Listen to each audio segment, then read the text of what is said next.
Hello everyone. তো আজকে সকালে আবার একটা পার্সেল এসেছে, তো দেখে মনে হচ্ছিলো ইয়াররিং হবে, আর ইয়াররিংই বাড়িয়েছে। ইয়াররিংটা খুব সুন্দর ছিল, তোমাদেরকে কেমন লাগলো জানিও। খাওয়া দাওয়া করে দুপুরে ঘুমিয়েছিলাম, বিকেলে দেখি আরও একটা পার্সেল চলে এসেছে। তো আমি আঙ্কেলটাকে বলছিলাম যে বৃষ্টির মধ্যে ভিজে কেন এসেছো, কালকে আসলেও তো হতো। বলছিলো না, আমাদের তো ডিউটি করতেই হবে। তো দেখো এখানে আইশ্যাডো ছিল, এটার মধ্যে 63টা কালারের শেড ছিল, আর অনেক সুন্দর ছিল। আগেও আমার দিদি আনিয়েছে, তার জন্য এবার আমি আনালাম। তোমাদেরকে কেমন লাগলো জানিও। তারপরে ফ্রেশ হয়ে চলে আসলাম রান্না করে দুধ চা বানানোর জন্যে। তোমাদের সাথে আর কি শেয়ার করবো বলো, ডেলি আমাদের রুটিন যেটা সেটাই দেখাই। এটাই আমাদের রুটিন, খাওয়া বানানো, রান্না করা, বাসন ধোয়া। তো যাই হোক, তো দেখো এখানে চা বানিয়ে নিয়েছি। এখন চা বাড়ছিলাম, দেওয়ার চলে এসেছে, কোথায় যাবে তার জন্য আমাকে বলছিল বৌদি আমাকে আগে দিয়ে দাও, তার জন্য ওকে দিয়ে দিয়েছিলাম। তারপরে এখানে বাবা মা ওর বন্ধুগুলোর জন্য নিয়ে নিয়েছি। তখন সবাইকে চা দেওয়ার পর বোতলগুলোকেও বয়েল করব।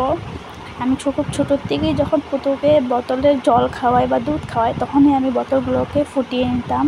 একদিন পর না হলে দুদিন পর হলে ফুটিয়ে নিই গরম জলে, তারপরে খাওয়ার জলও বসাবো। তো এখানে পুতুর বোতলগুলোকে ধুয়ে নিচ্ছিলাম। তো এক সাইডে খাওয়ার জল আর এক সাইডে বোতলগুলোকে বসিয়ে দিয়েছি ফোটার জন্যে। তারপরে এখন পুতুকে খাওয়াবো।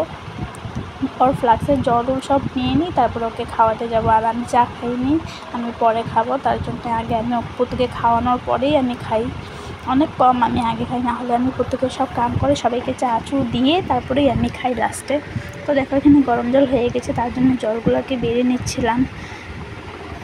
জলগুলো বাড়াও হয়ে গেছে, এখন পুতুর জন্য গরম জলও নিয়ে নিয়েছি, পুতুকে খাইয়ে দিয়েছে, খাইয়ে এখন তৈরি করে দিয়েছি। দুর্গা পুজোর টাইম এসে পড়েছে, তার জন্য এখন পুতুর রোজ সুন্দর সুন্দর ড্রেস পরবে। তারপরে আবার চলে আসলাম, তোমাদের দাদা ভাই বৃষ্টি পড়ছিল অনেক, তাই চলে এসেছে।